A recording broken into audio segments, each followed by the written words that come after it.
All right, now we get to drop into really looking at collective teacher efficacy. We know it is such a huge impact for students, so we're going to take a look at what does that mean? How do we know when we're doing it? So I'm going to share a definition with you first, and I'm going to have you go ahead and read this to yourself.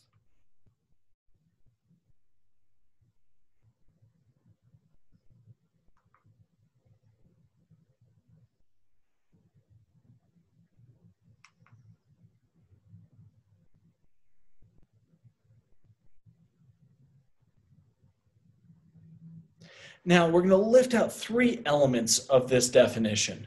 And the first is that we really believe that what strategies we have tried is what's leading to students be able to do the things we were trying to do, or what strategies we're trying weren't working with that particular group of students, and that's okay, but we have to be really aware of it. The next aspect I really want to lift out is that concept of, how do I know? What are the data points where when I was trying this particular strategy with these particular scholars, what are my indicators that things went well or that things didn't? I have to have those data points. And I know that I'm going to be stronger and we really develop collective efficacy when I'm working with my colleagues to analyze those problems of practice and be able to engage in, here's what was working, here's what wasn't, here's how we're going to adjust and continue to study our craft of teaching. Now, what does it look like? What are the success criteria for when we have that collective efficacy in place? Well, we know that we can articulate a common purpose. We know that we're in constant conversations about how we work together, and we're constantly going in and digging into the how piece together and refining that.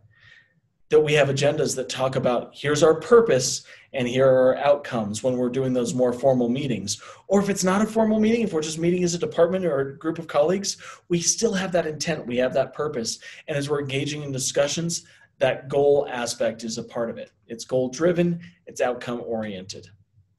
Now, we're going to dig in with your small group who you're working with today, who you know you're engaging with teaching in the next couple of weeks.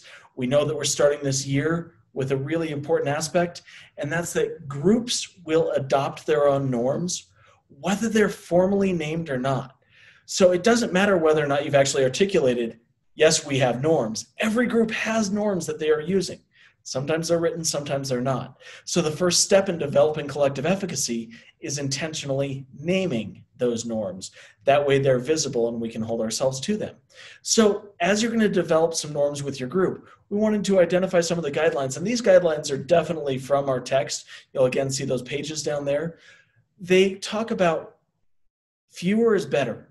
You have to understand and remember what your norms are. So fewer is better. They need to be co-constructed where we all agree to these. And so if we start with a group, we might do some tweaking. We might do some changes. We have to be able to encourage them as positives.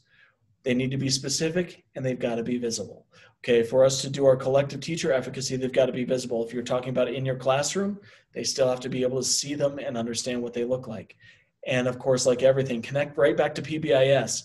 If we don't explicitly teach them and rehearse them, of course, we're not going to be successful. So that's that really important aspect of we're going to teach them, we're going to rehearse them, we're going to keep practicing, and we're going to hold ourselves to those expectations as adults. So we wanted to provide you with three different examples of what could those norms look like in an adult setting. And the first is an example from our district leadership. And A team is using this, I team is using this, district leadership team is using these. These are the ones that we're looking at as our 2021 learning norms. The first is stay engaged, experience discomfort, speak your truth, expect and accept non-closure, and understand the difference between intent versus impact. Those were all lifted up from Singleton's work, if you want to dig into the research base on that. The next set comes from a different research base, which is Adaptive Schools, about developing groups. These are the 7 norms that Adaptive Schools has articulated.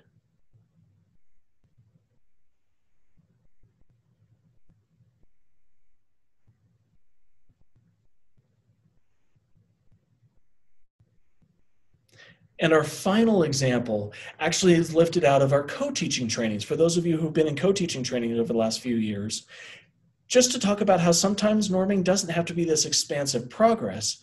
It is, what are the things we're committing to do, and what are the things that we're going to commit maybe to try not to do in planning and communication and when we're instructing together.